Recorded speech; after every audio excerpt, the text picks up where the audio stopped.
In this tutorial, we will learn how we can utilize the structural directive in Angular 9.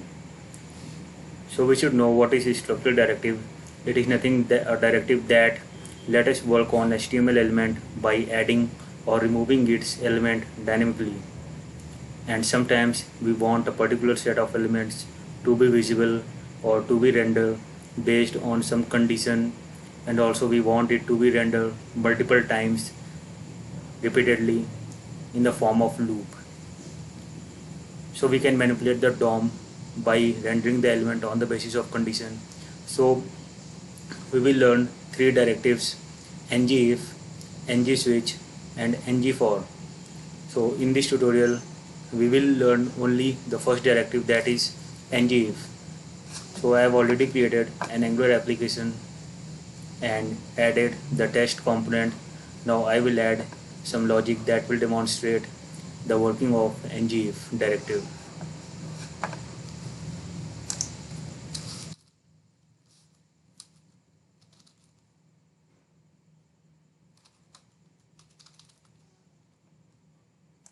So we will have a boolean variable that is show. By default its value will be true.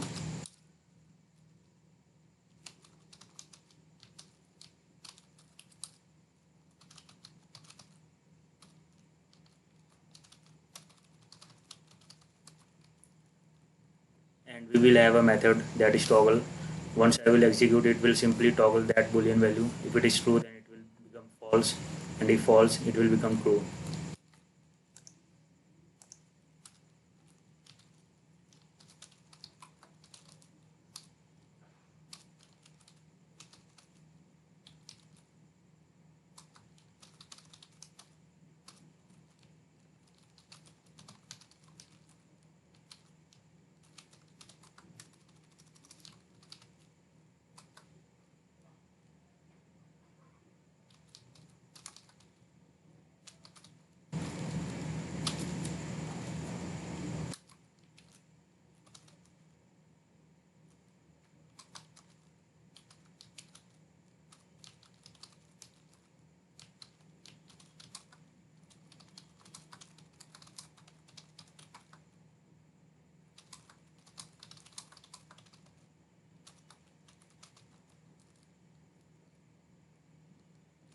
So let me run the application.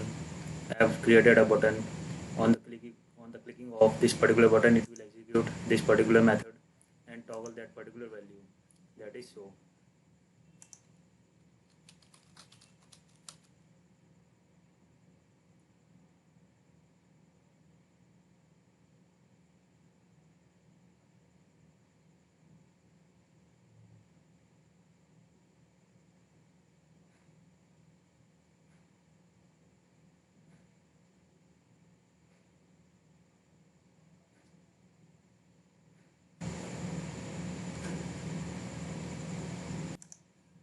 Let us see the output in browser.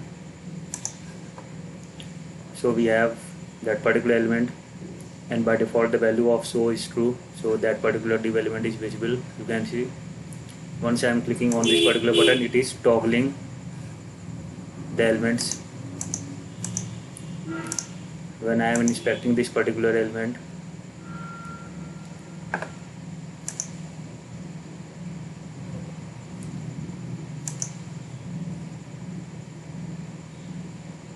you can see the element is coming. Once I am clicking on this particular button, it is toggling the value and hiding the element with the value false. So right now you can see this particular div element is created as an HTML node and added in the DOM tree. What if I am using ng container?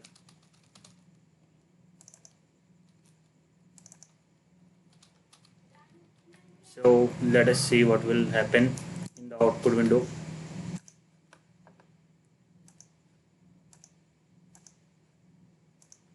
Perfect. This is not rendering that particular element unnecessary. Before that, when we were using the HTML element div, then it was rendered and added to the DOM element. But If I am using ng container, then it is not coming, it is only rendering the element. In the upcoming tutorial, I will tell about the ng container. So for now, the structure directive ngIf is completed and you can use on the basis of your defined condition. Thank you so much.